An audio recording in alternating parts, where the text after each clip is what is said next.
Alright, hello, and welcome to a new game. Well, new for this channel playthroughs. Game came out on the Nintendo DS in December of 2006, so it's hardly a new game overall, but yeah. Yeah, Portrait of Ruin. My favorite Castlevania game, and one of my favorite games in general.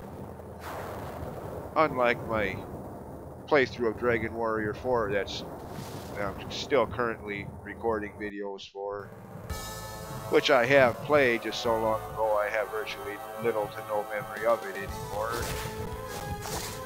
Same with Dragon Quest IX. This one, on the other hand, I've played this game dozens of times over the years, so this will not be a blind playthrough. Will be a 100% playthrough, getting all of the items and weapons, doing all of the side quests, complete 100% map, everything, 100%. Not a speed run, but anyways, one of the numerous Metroidvania, Castlevania games that started with Symphony of the Night and carried over to the Game Boy Advance with Circle of the Moon, Harmony of Dissonance, Aria of Sorrow, continued over to the DS with Dawn of Sorrow, Aria's sequel, and now this game.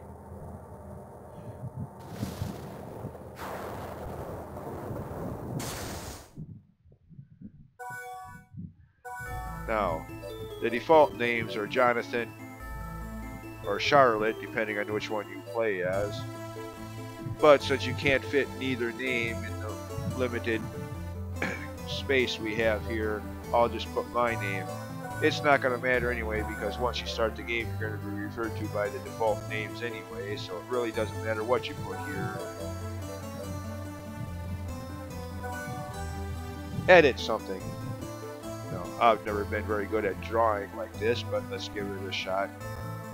Alright. Well, hooray for artwork that looks nothing like it's supposed to. The Twisted Sister TS logo. Of course, haven't heard of Twisted Sister. 80s hard rock heavy metal band. Biggest hit, We're Not Gonna Take It.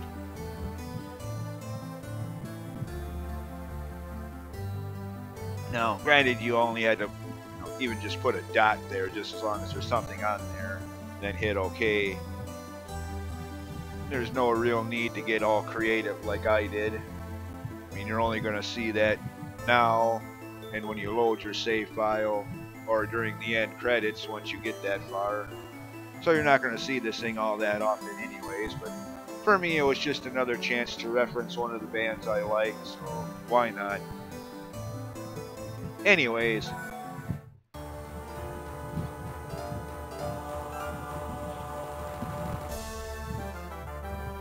$1944. That's kind of recent for a Castlevania game. These things are usually set in like the 1700s or 1600s.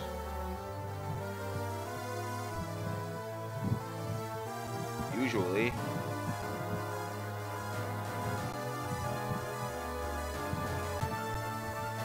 This one, not even a century ago.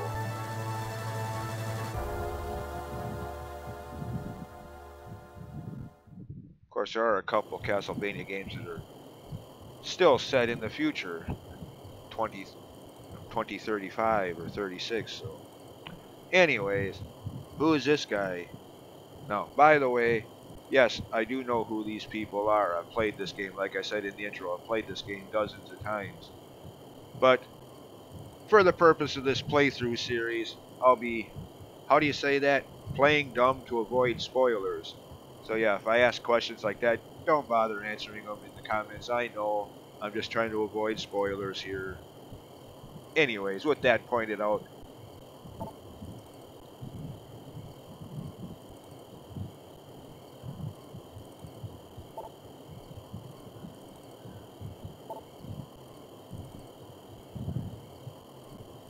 Vincent? Vinnie Vincent? No. Doesn't even look like him.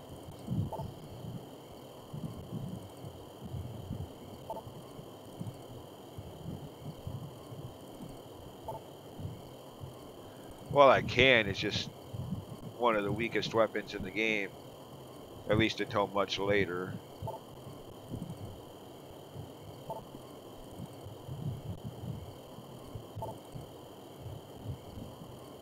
Why not? If you're gonna lie to somebody, you know, what difference does it make if it's a priest or a cop or a parent or teacher? I mean, really, Charlotte?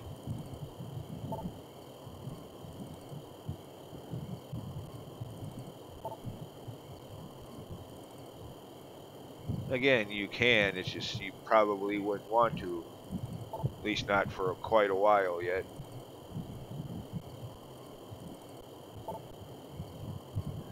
Of course, anybody that's ever played a Castlevania game, I'm sure, has heard of the Belmonts. Simon, Belmont, Trevor, frick, even Smash Brothers, I think, had at least one of these guys in there. Or let me rephrase that. I think at least one Belmont character from Castlevania has made their way to Smash Brothers games. So even if you've never played a Castlevania game, you've probably heard of at least one of the characters of this series. Granted, I wouldn't know. I've never really played a Smash Brothers game, so.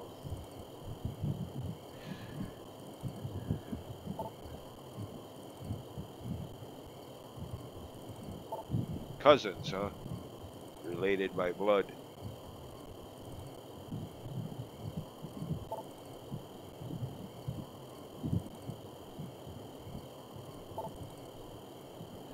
Yeah, or he's been fighting weaker enemies.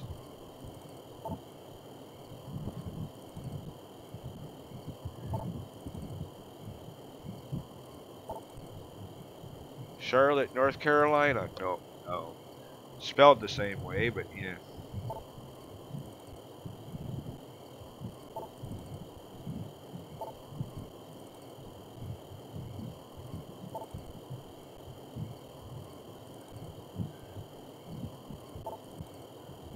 Magician, huh? Is that like a witch? Good thing for her this isn't set in the darker ages like most Castlevania games are. Or she probably would have been burnt at the stake as a witch.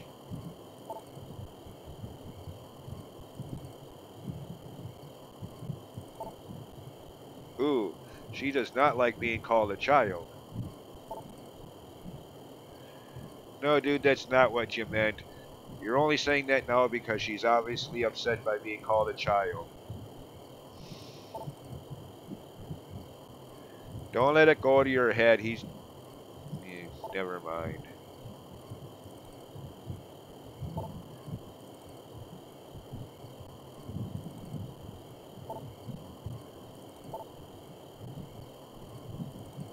How can you help? You don't look like a fighter. A monk, maybe. Well, I'm trying to think of this in like RPG standards, since this is a Metroidvania. Minimal RPG-esque. Kinda. Sorta. Oh, so you're a merchant. Okay.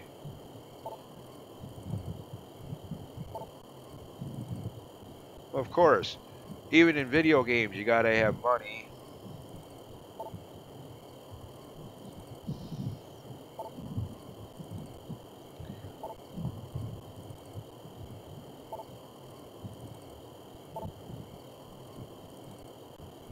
Well, yeah, we're here in a Castlevania game. Granted, I guess I shouldn't say that not every Castlevania game is taking place in Dracula's castle. Some of them are in a completely different area. Some of them in the surrounding community, slowly working your way to Dracula's castle as like the final dungeon, final area, level, whatever. I mean, I used to give the analogy that's like saying it's a Zelda game not set in Hyrule. But yeah, there are some of those too. Oracle of Ages, Labrina, Oracle of Seasons, Holodrum, Majora's Mask, Termina or Termina. So yeah, not the best analogy there, but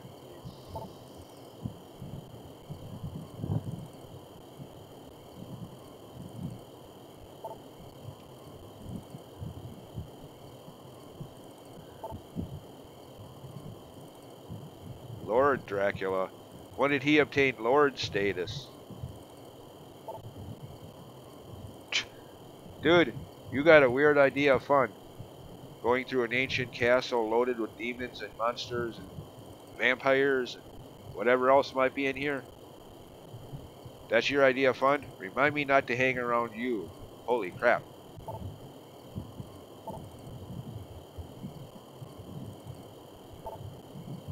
Okay, we go. Okay, sorry, just making sure the controller buttons are set right.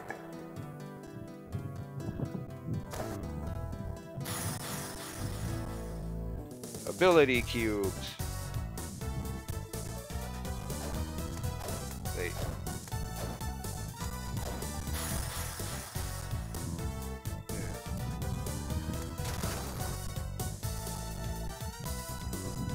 If there were two of us, well, there is. Just one of them is kind of hiding, so to speak.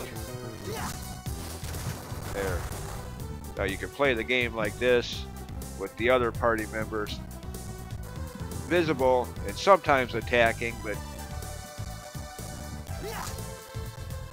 or either as Jonathan by himself, who's like in RPG terminology is like the fighter knight, can equip the best weapons and have strongest armors, or Charlotte, like a mage, uses magic spells, but as is typical in RPGs, can't really equip all that much for armor. And one of the reasons I usually don't use her character.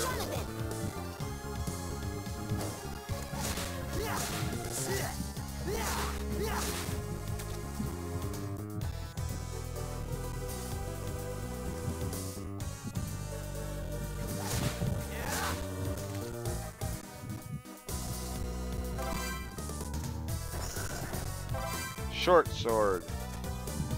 Probably equip that. But eh.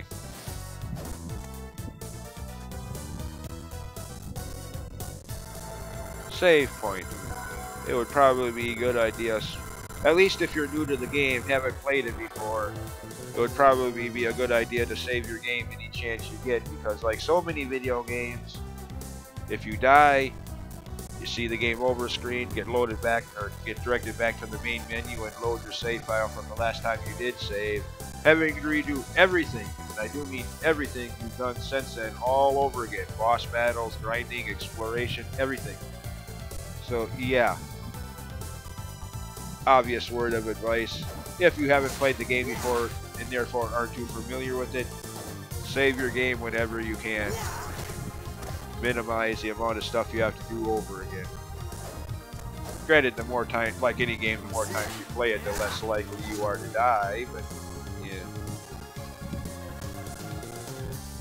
In modern games of the last several years, most of them I find have autosave, which is great. Since you still have that same problem, this game's with autosave, it's less annoying because the game saves on its own occasionally. Anyways, yeah. Mad cow behemoth thing chasing. Ah! Not to worry, by the way, you can get hit by this thing, which I'll probably end up. Yep. You only lose a couple hit points. It's not going to kill you instantly. That would kind of stink. Barely started the game and you already got your first game over. Wow. Maybe like some of those old 80s games that are dubbed NES hard.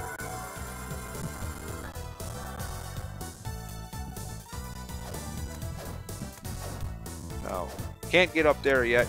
Not that you probably really want to anyway. The enemy's up there in that area. Considering we just started, you know, we're still at experience level 1. Because of that, stats aren't too good. I mean, yeah. So going right from here probably wouldn't be a good idea yet, even if you could.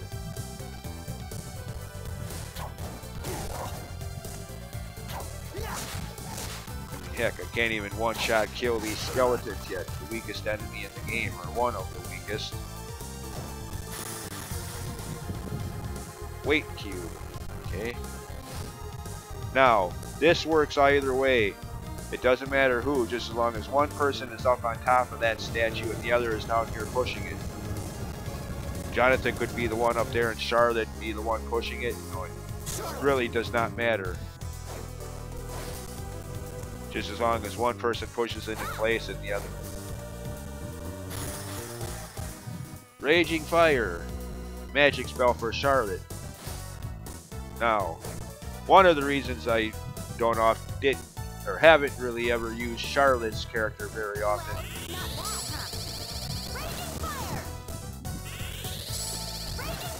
Yeah, that. Raging Fire.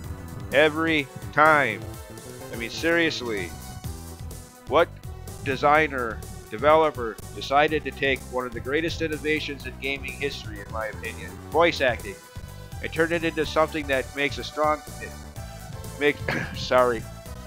and turn it into something that makes a strong case for playing the game with the sound turned down so you don't have to hear it.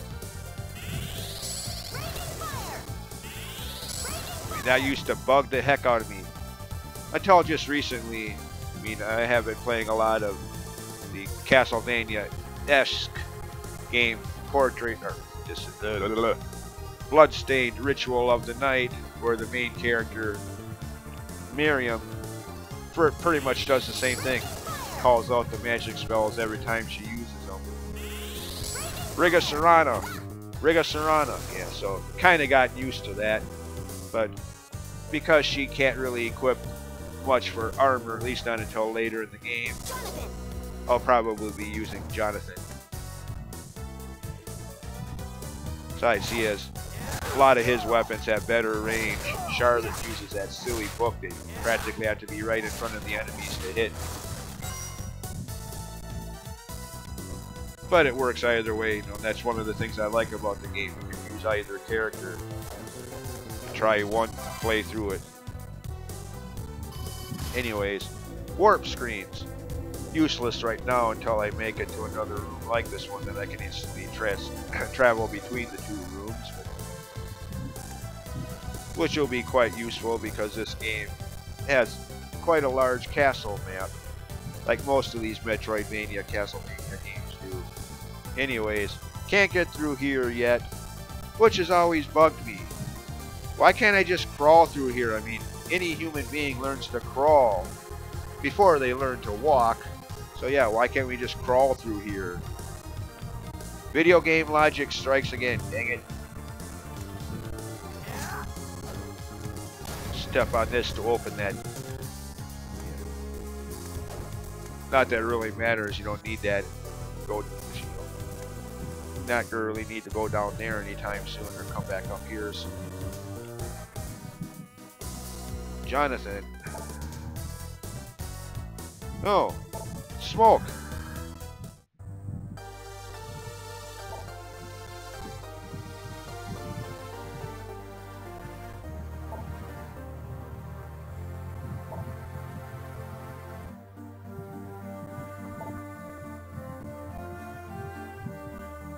Yeah.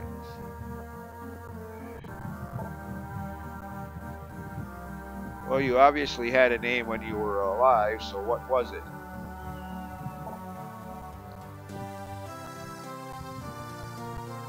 Castles magic? How do castles have magic? They're inanimate objects. Damn you, video game logic.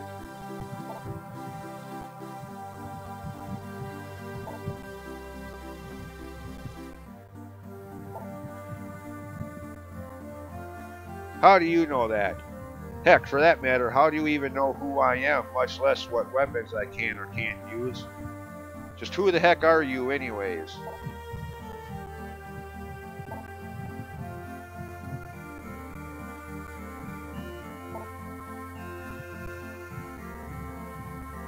Good question. Sadly, before this guy can answer this question, Charlotte here is going to completely change the subject. Yeah.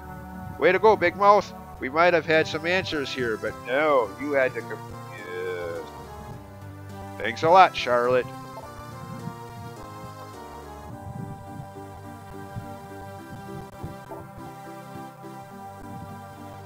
What? Why on earth would you want to do that? mean, now you got to spend the rest of eternity here in this room. Yeah, exactly. So much for eternal bliss, huh?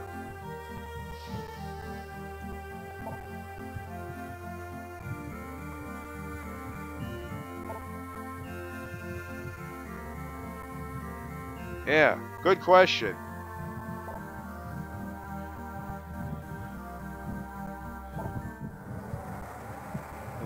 Wind just happens to blow through as he decides his nickname will be Wind. How convenient. Good thing nobody was using the bathroom. Oh, never mind. Forget I said that. That's kind of... Yeah. Forget I said that, but seriously though, why is he using a nickname? I mean, somebody doesn't want to tell you their real name. The way I see it, two options. One, they're a celebrity and they want to keep their identity a secret because of that. And I don't think this guy is a celebrity. Or two, they're a criminal. They don't want you to know their name because you might realize who they are and what they've done. Now, again, please be reminded that I do know who this guy is, what his backstory and all that stuff is. Again, playing dumb to avoid spoilers. So, for the most part, commentary like this will be based kind of on, you know, trying to like think like you would on a first playthrough of the game, not knowing anything about the characters. I mean, I know I was on my first playthrough of the game, like, why aren't you telling us your real name instead of some silly made-up nickname? How do you know who I am and what weapons I can use? Who are you? Don't tell me a nickname, tell me your real name, you know?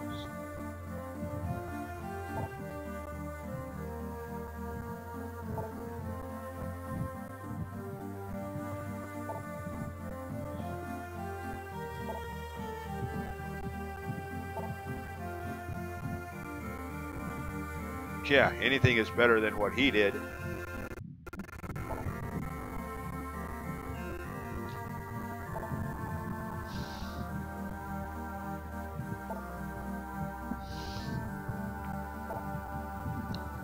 You!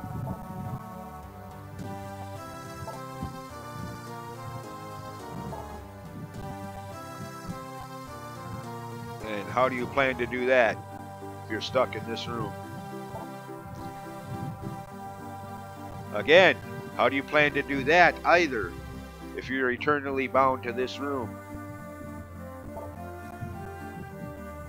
Yeah, exactly.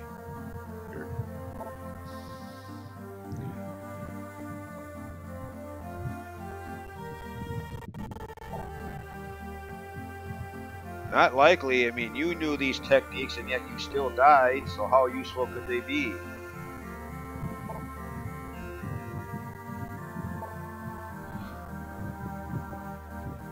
Yeah, I just love that bottom line there. Classic video game censorship. So why don't you just... F-O. Yeah.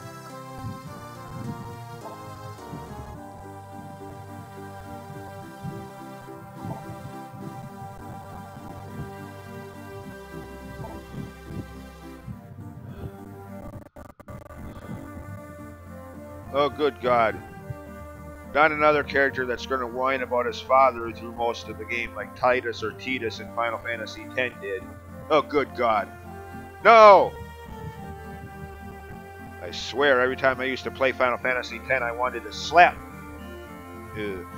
Shut up about your father. You don't like him. We got that. Somehow, call me crazy, but somehow we got that 20 hours ago that you don't like your dad. Shut up about him already, will ya?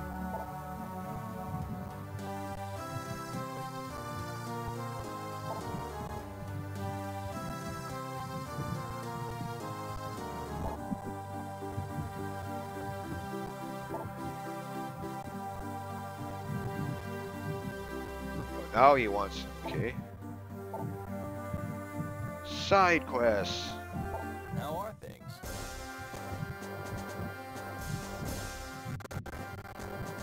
This one you do have to do. The others are optional, but This is your training.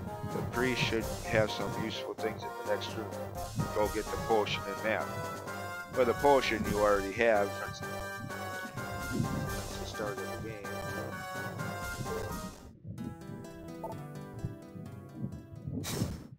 Unless you used them both already to get this far.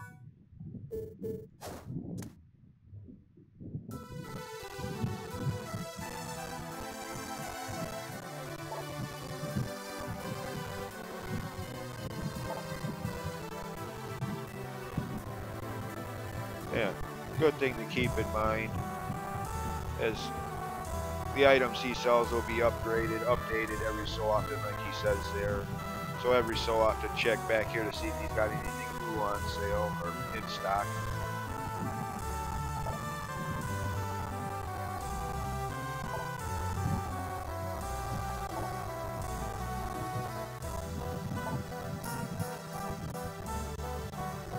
Yeah. I'm not even going to touch this one. Religion. Yeah.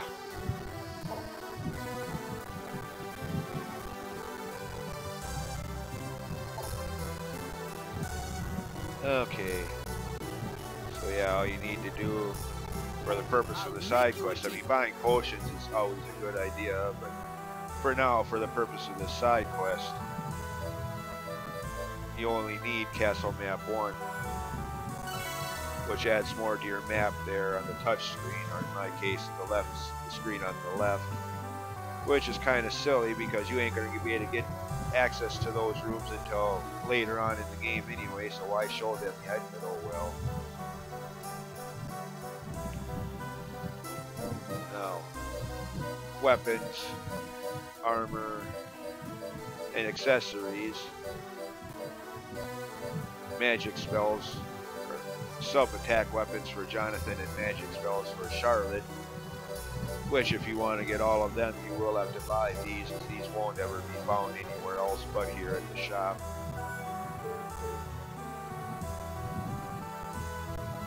Thank you.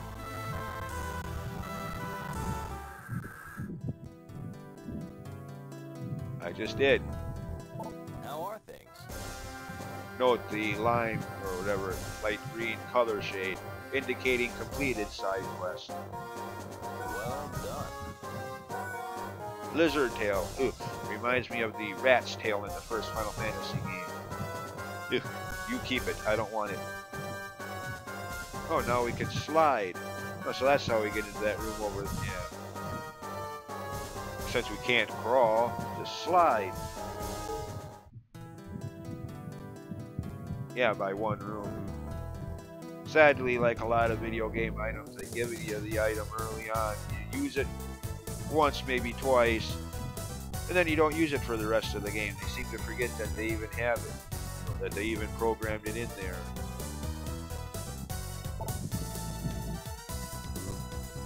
Of course, now from this point on, all of his tasks, as he calls them, are completely optional side quests. You can do them if you want, but don't have to. Of course, like I said in the intro, I will be doing all of them. I mean, 100% playthrough, side quests, map completion, items, armor, sub-weapons, magic spells, everything, you name it, 100% across the board. But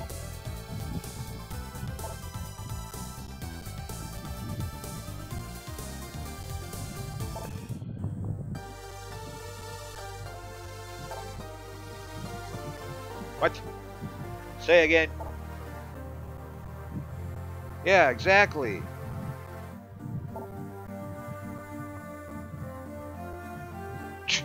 Shouldn't it be called Bronner's Castle then?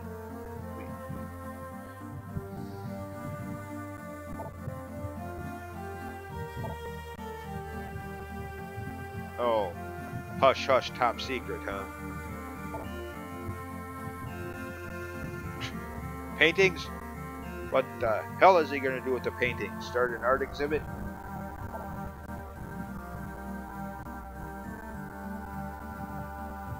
Okay, and what do we do when we find one?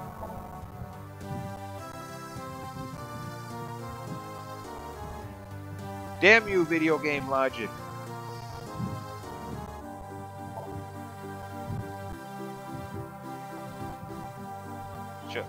Way to assume a little too much there, Charlotte. How do you know this Bronner guy isn't stronger than Dracula? Maybe, just maybe, that's why Dracula's no longer here. This runner guy killed him. I mean, how do we know? Way to assume, way too much there, Charlotte.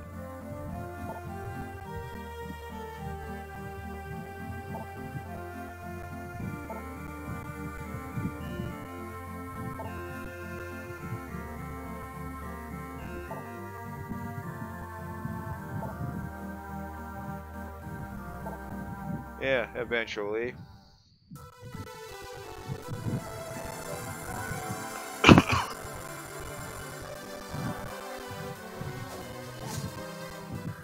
Okay.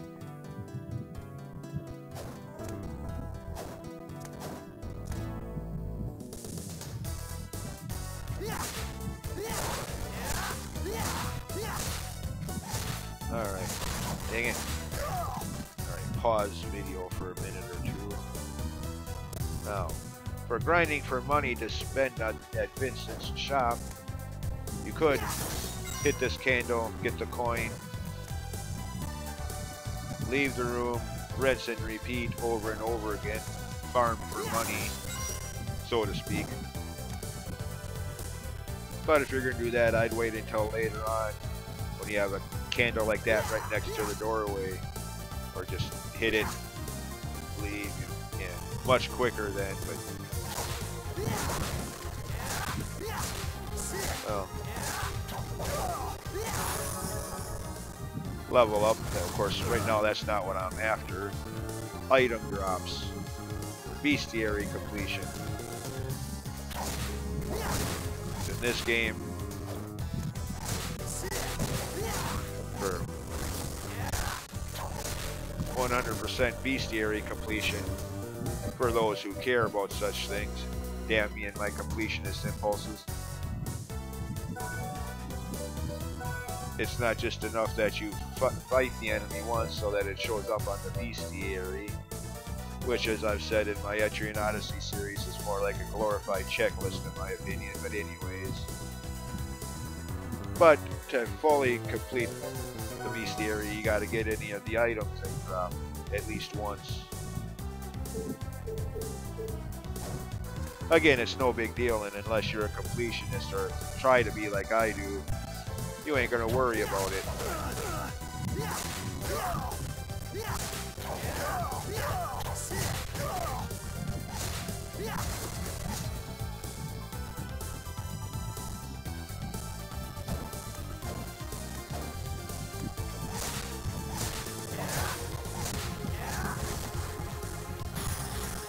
Book of Spirits. Oh, okay. Enemy names will all show up on the bottom right corner of the screen.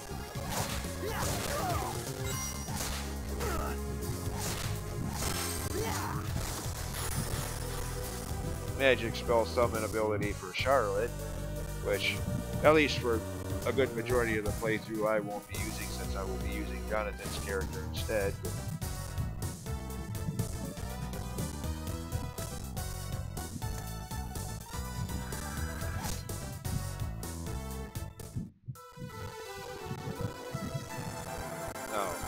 Can save your game, but you don't have to. Of course, the good thing about save rooms in this game and others like it, saving your game also replenishes your health and MP back to normal and cures any status ailments, poisons, or curses you may have.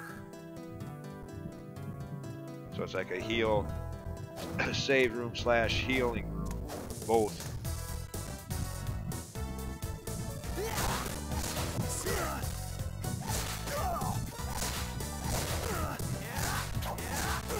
Okay, this is looking like it's going to take a while. Was going to show, you know, the grinding on screen, but yeah, it's not looking like I'm going to get the items I want from this X armor guy anytime soon. There's two of them. One a sub weapon for Jonathan, and one a better armor suit. In the game is right now being reluctant to give me either one of them. One of the only complaints I have for these Castlevania, Metroidvania games, whether it's the item drops in this game or these ability souls and Aria of Sorrow, the amount of grinding it takes to get them. Normally I don't mind grinding. If it's just to get an item, it gets kind of tedious faster. Of course, during my rambling, did get one of the items, copper plate armor, double the defense points.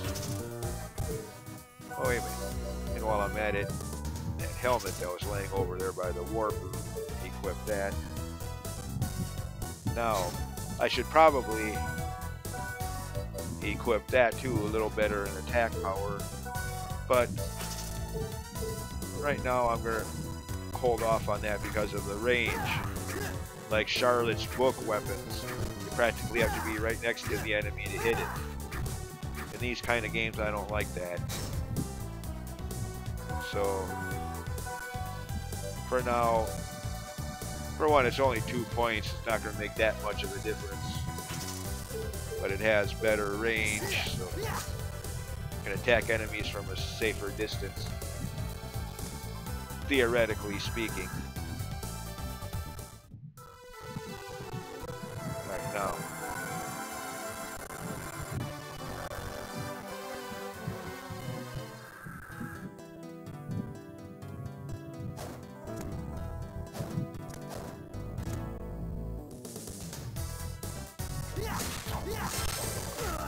Dang it, game, stop giving me the item I already have. There we go, that's what I wanted. Sub-weapon for Jonathan.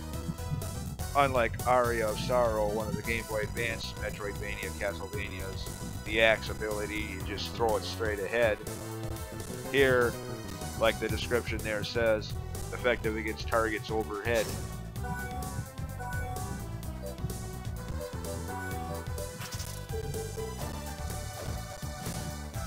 Well, if I hit the right button combo, yeah. Look at that. So yeah, I'll be using that for pretty much the duration of the game, a few exceptions here and there. Anyways, now that I got both of those items, save my game one more time just in case.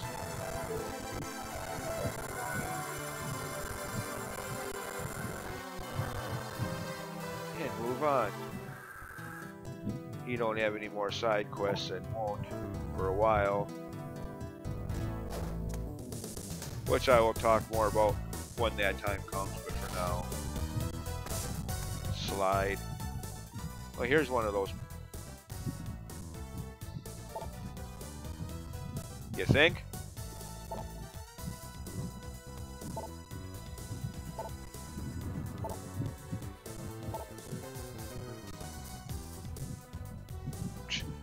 How is he doing that with the painting?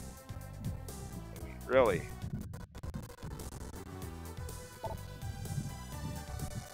Yeah. Or since it's just a painting, burn it!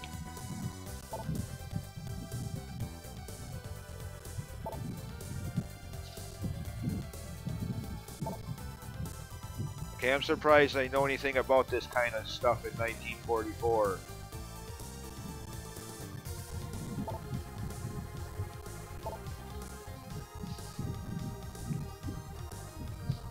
Yeah, English, Doc, English.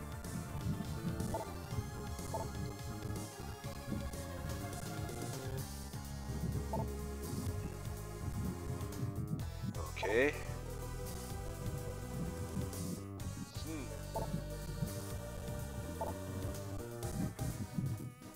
Enter a portrait. Who the hell do we think we are? Phantom Ganon in Ocarina of Time's Forest Temple? Just going into a portrait painting, just like I was walking into a room? What if we can't get back out? We'd be stuck in there like Vincent is in that room behind us. Be stuck there forever.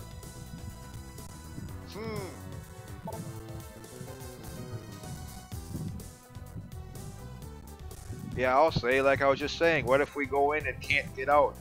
We're stuck in there for the rest of our lives. Great.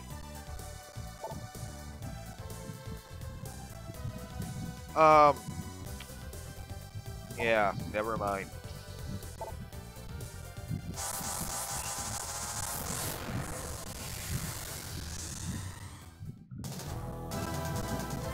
Inside the paint. Whatever. Game logic. Yeah. How the hell are we inside a painting? Damn you, video game logic.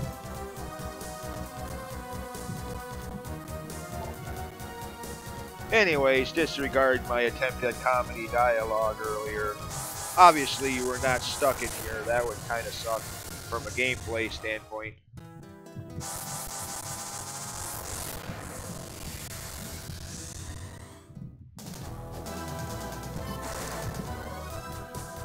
Yeah. One of the, well, actually, this game, when you're looking in the maps, they do tell you the name of the area, but otherwise, they're not on screen going to say that for the rest of the game. So unless you're going to be looking at the map screens there more often, you might not remember which one the city of Haze was. And this can only be used with other ones within this portrait. I cannot use this to go back to the main castle. That would be kind of convenient, especially for side quests and whatnot.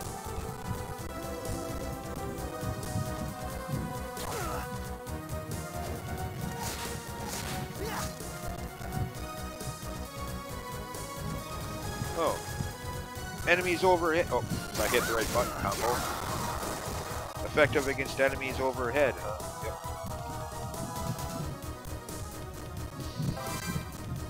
Armor headgear for Charlotte. These skull candles, hit them.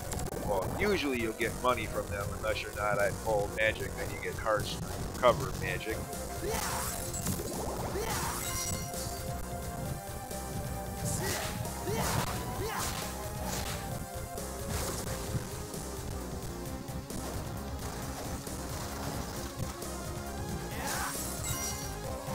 Yeah, like I was talking about earlier, where the candle thing is right next to the doorway, making this a much more ideal place to grind for some money to buy stuff if we want to do that.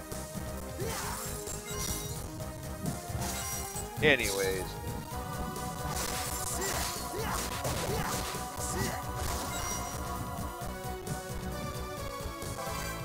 Now, this room will be the main room for a side quest a little later, but for now you can't really do anything in here. And I have, like I've said in other video forums and other videos on my channel, I have issues with this side quest pertaining to this room. The fact that he doesn't give it to you until after you're done here, and would then therefore have no reason to come back to this room for the rest of the game. You think he'd give it to you now while you're still exploring the area? No, that'd be too convenient.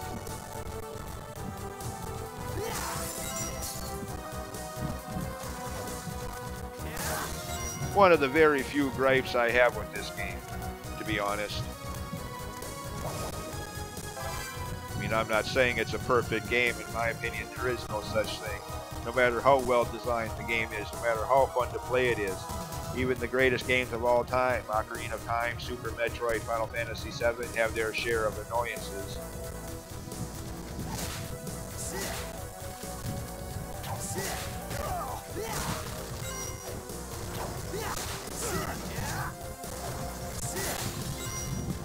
That's why I get a chuckle when I hear people say the perfect 10 out of 10 video game.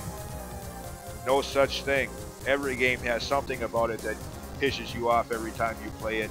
You may be a little more eager to overlook it because of how much you like that game, but it's still there nonetheless. Let's be honest with ourselves, much less anyone watching our videos.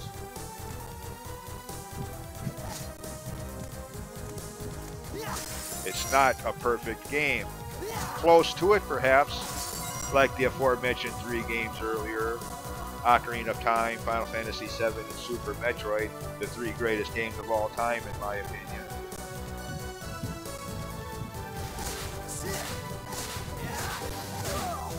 Ow!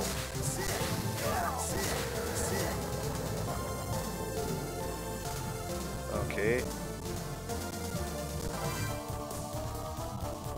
Save room right here.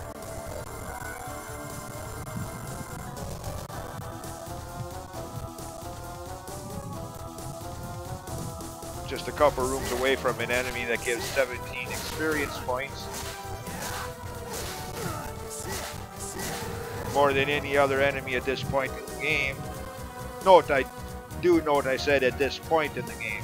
Yes, obviously later in the game, there'll be enemies that give much more experience than 17 points, but for now, needing only, needing only 71 to the next level.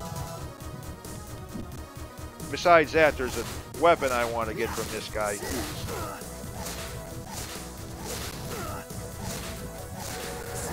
Not really the armor, I never really use that. The weapon he can drop I want.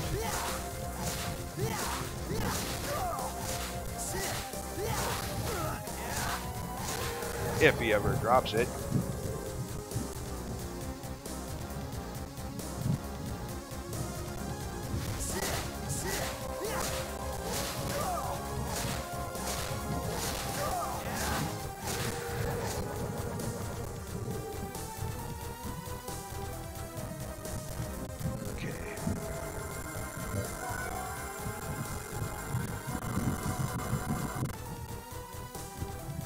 Okay.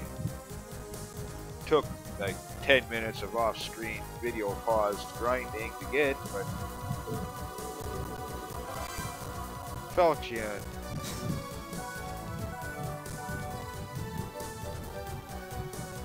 Cool. For that kind of attack power increase, I'll put up with the lack of range that the whip has for that much of an increase in stat.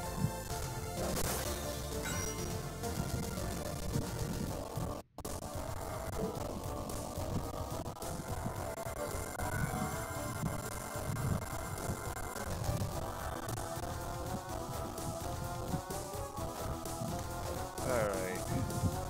Of course now, note enemies I got the items from are highlighted in bold where the other ones are not. And that does make a difference for the rate down there in the bottom right corner. Again, not that it matters for most people who are, aren't the completionists.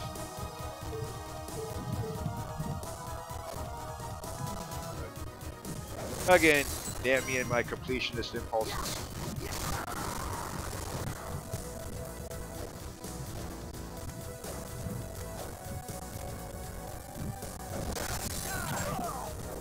This guy.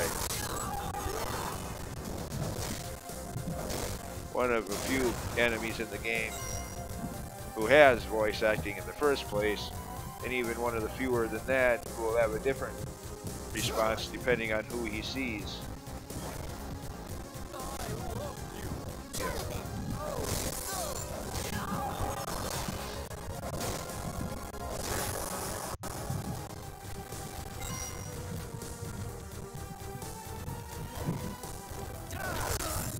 Yeah. I guess it's kind of cool that they took the time to program that in there, but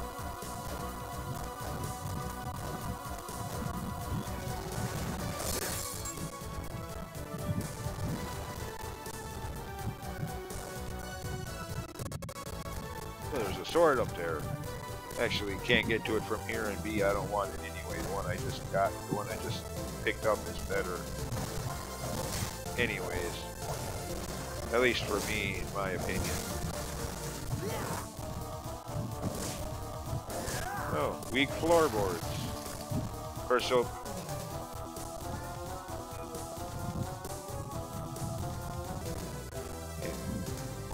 okay.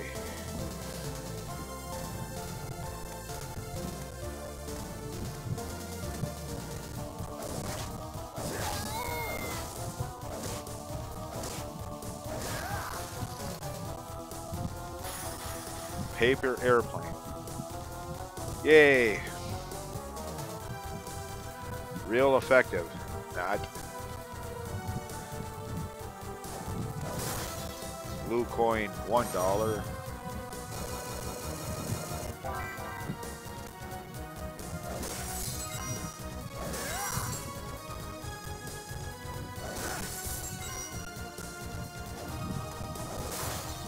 gold coin, $100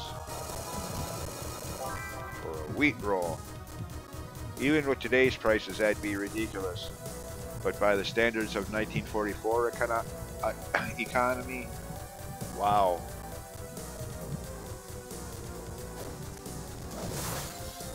Okay, I already got the $100 item.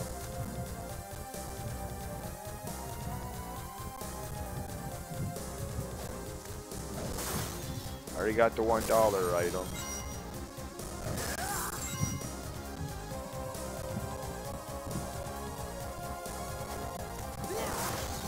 Come on, game.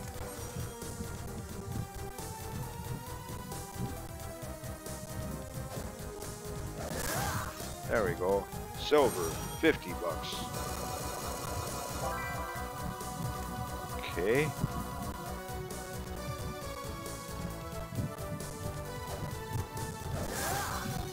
Yellow, $10 for a slice of cheesecake. Okay.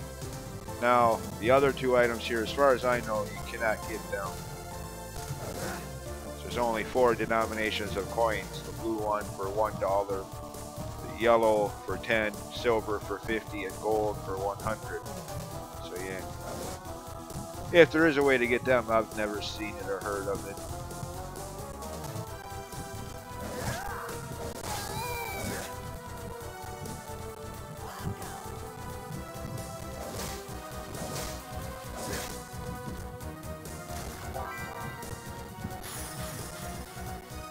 Oh, goody. We have pie fights. What is this? The Three Stooges? Why, you wise guy, eh? Certainly.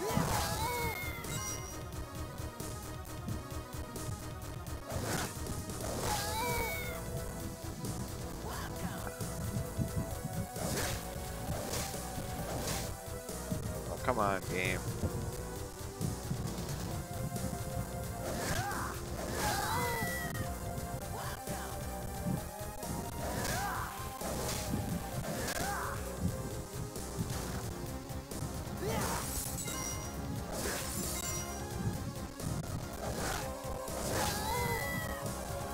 Never mind, I'll get that stuff later.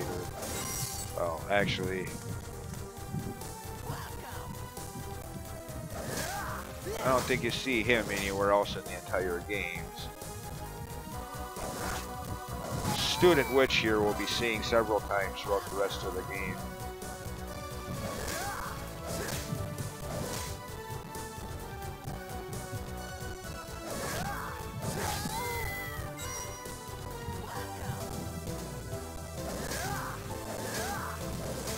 Yeah, as I was saying, one of the only things that get annoying with these kind of games, item drops. If you're going to try to 100% get everything, you're going to end up being rather high leveled in experience. Like Aria of Sorrow with the ability souls, this game with the item drops from enemies, or even newer games like the aforementioned Bloodstained Ritual of the Night. Getting shards and items from enemies there.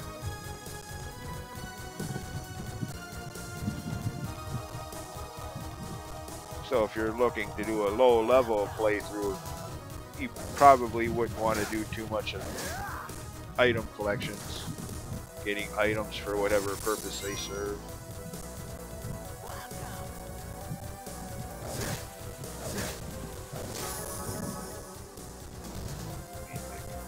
Like in the Game Boy Advance game Aria of Sorrow, last time I played that game, being the person who always tries for as close to 100% completion as possible, I ended up at like level 84 or 85 by the time I got all of the ability souls.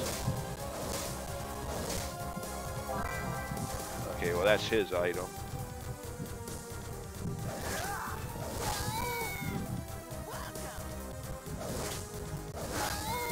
Alright, I'll get her other item later. Like I said, we'll be seeing that enemy numerous times through the rest of the game, so for now, moving on.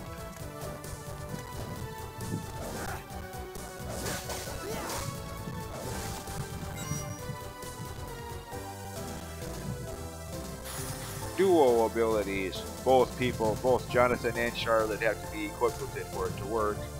This one I'm not too interested in. The one I'll be using for most of the game I'll get in the next portrait once I get there.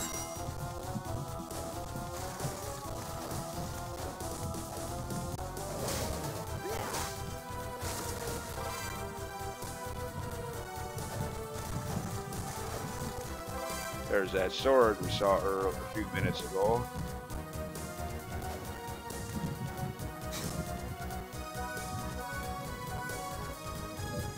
Yeah.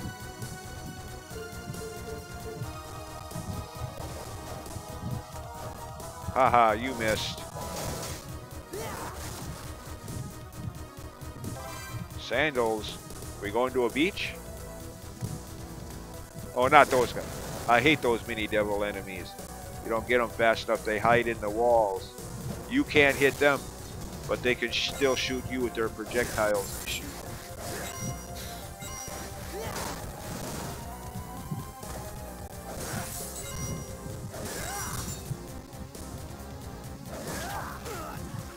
Okay. Now, optionally, you could end up spending a little time in this screen for completion purposes. It's one of the enemies on the enemies list, bestiary. Enemy number 18 here only shows up on certain screens, this being one of them. And even then, only if you've killed enough of these zombies.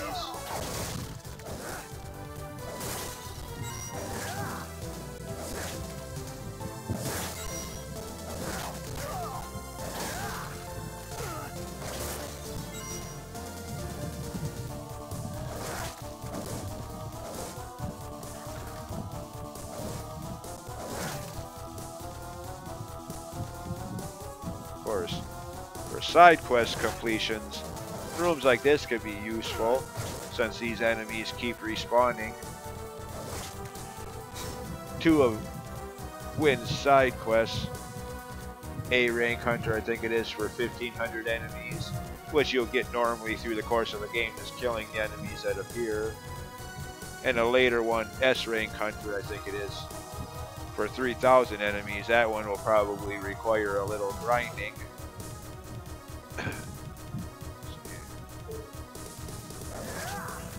Granted, they're optional side quests, so you don't have to worry about it.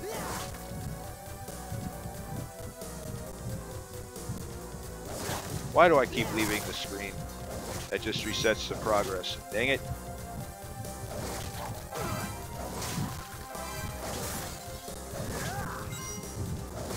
Now I'm right back to where I started.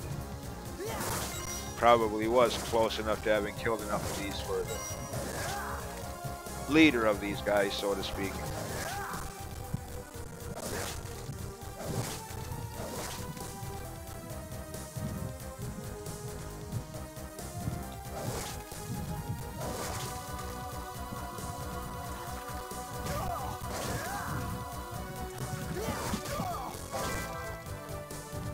Rotten meat, why are we keeping it?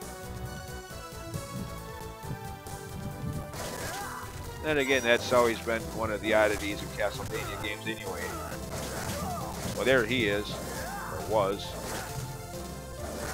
White. But yeah, as I was saying, that's always been one of the oddities of Castlevania games, all the way back to the first one on the NES. Several places you could whip the wall and find what the manual described as a pork chop. Okay, fine. But you find it in the walls of an old castle. A, who put it there? B, how long has it been there? And therefore, why would you want to eat it?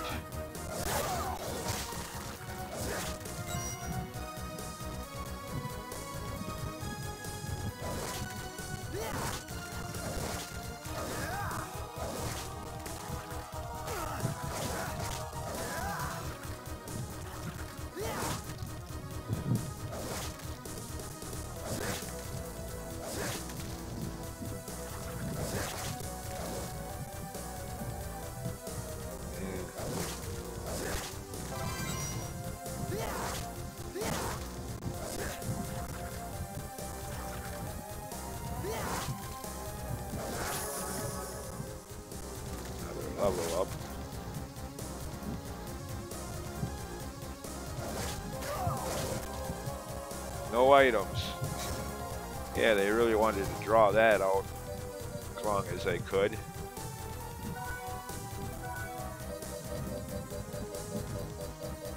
Because, yeah, 2 items. Probably why most people don't care about bestiary completion. Since it ain't just getting the enemy on the list in the first place, it's item drops too.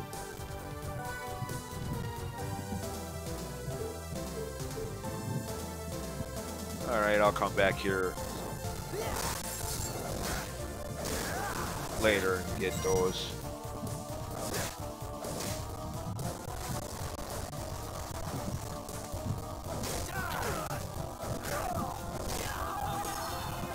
Whip upgrade. Oh, come on, get in there.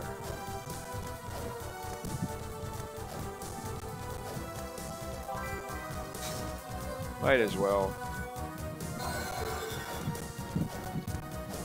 Game wants to give me a free potion. I'm okay with that.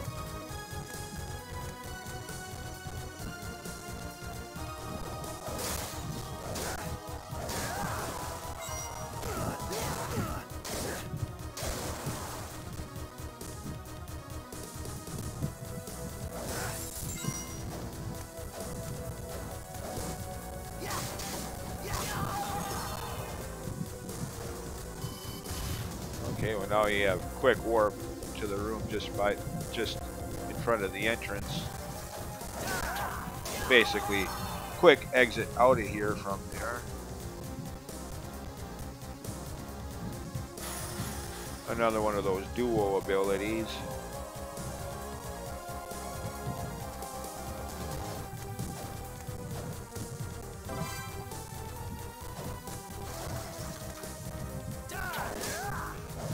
You first. That was a dead end. But map completion, which normally I wouldn't worry about, but this game does have incentive beyond just 100% completion. This game does have incentive for getting at least most of the map completed for not only the main castle, but these portrait maps as well. Late game or post game, there's the optional Nest of Evil enemy gauntlet portrait. But to unlock it, you have to have explored 88. Well, the game says 888%, but that's a mathematical impossibility.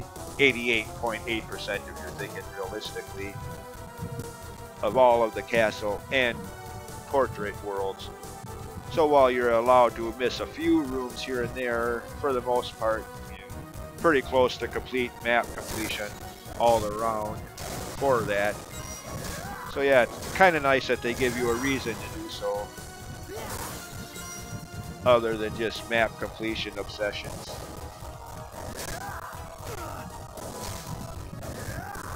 Which normally, before I started playing this game, I wouldn't have cared, you know, like Super Metroid. I love that game, don't get me wrong, but played it so many times I know where all the items are. I can easily get a 100% completion on that game while avoiding all of the dead end rooms. No reason to go that way. Here, you know, if you want to unlock the Nest of Evil, again, some dead end rooms can be ignored, but 88.8% of the entire game's map.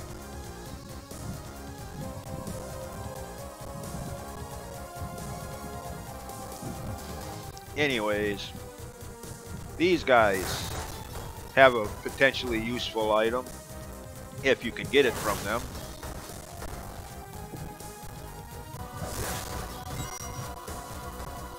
And in the meantime, they're 15 experience points, so they're an easy enemy to grind on. One shot, one hit kill, 15 points.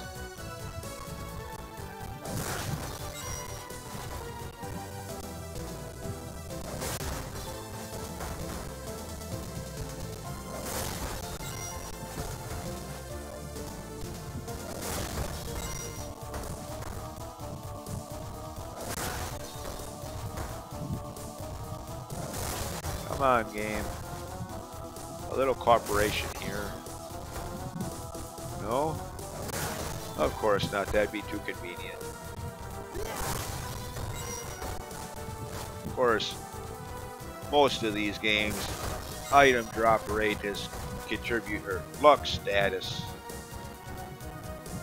But in my experience, a few extra, there's items that can give you a few extra points in the luck stat. But in my experience, a few extra points of luck isn't going to make much of a difference. A little bit perhaps, but not very noticeable. To get some of these items from enemies, you're still going to have to do a lot of grinding, no matter how high you can boost that luck status.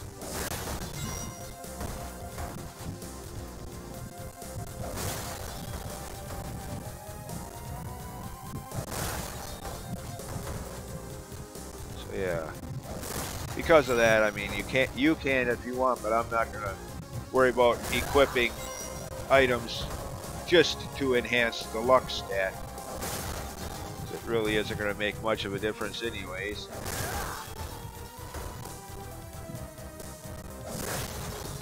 Oh, come on, game. This is starting to get redundant. Well, I got a level up out of it, I guess.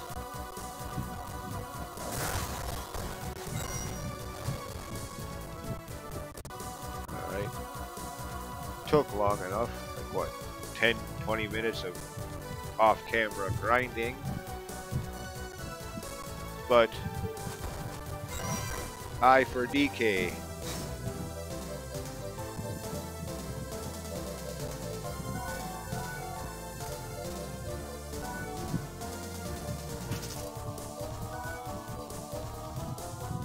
Show where breakable walls and ceilings are. Yeah, like that one earlier where I hit the floor to reveal the secret passageway underneath it. This will show where all those are. Kind of like the Lens of Truth in a Zelda game or the X-ray scope in Super Metroid. Plus, if you don't want it, you can always sell it back to Vincent at the shop for 12,800 bucks each, since you can carry 9 of them. Which, by the way, is one of the things that kind of bugged me about this game. You can't carry any more than 9 of any specific item. Granted, you have a lot of inventory space here for each individual item, but the fact that you can only carry 9 of them, including potions. Luckily in this game you have tons of these food items that can be used as potion substitutes, some of which later in the game are full health recovery anyway, better than potions.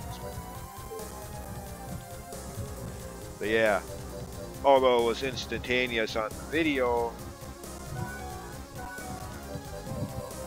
getting that item just now, yeah, ended up killing 210 of those things over the span of like 10-20 minutes. I wasn't timing it, but yeah. So yeah, as I was saying before pausing the video, if you're doing a low level challenge type playthrough, you don't want to worry about getting every item or even attempting to. I mean, I'm already at experience level 10 now.